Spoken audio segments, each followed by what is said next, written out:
Here in example 4, we are going to simplify the square root of 35/12.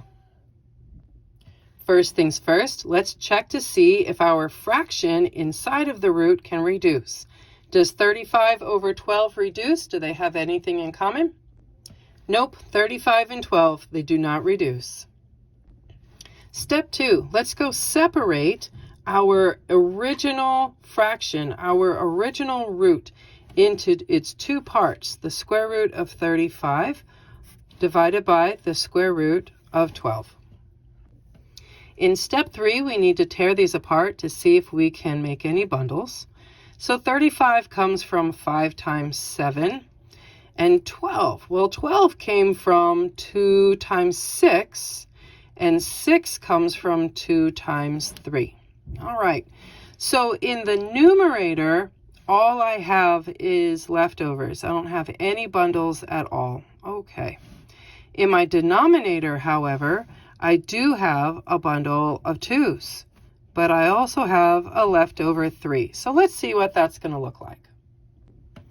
Since my 5 and 7 are both leftovers, they go back into the root to make 5 times 7, which is 35. And in my denominator, I have a bundle of 2's, but I also have a leftover 3. So now we have a new situation to deal with.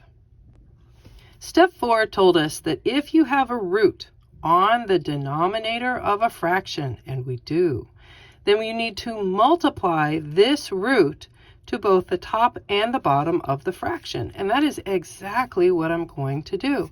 So it's just the root itself. I don't need to multiply the 2 to the top and bottom of the fraction. What does this do?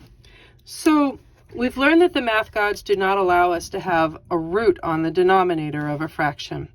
So we are working it, we are manipulating the numbers so that I now have 2 3's on the bottom of a fraction. And 2 of the same number makes a bundle. Ta-da!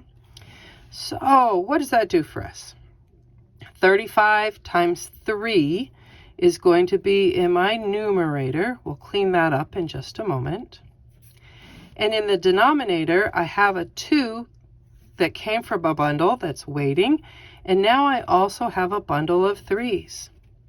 So our final answer, all cleaned up, all simplified together. The square root of 35 times 3 is going to make 105. And big 2 times big 3 on the denominator makes big 6. So here we are. We have a root in the numerator, and that's just fine. And we no longer have a root in the denominator, and that is exactly what we needed to go and get. And there you go.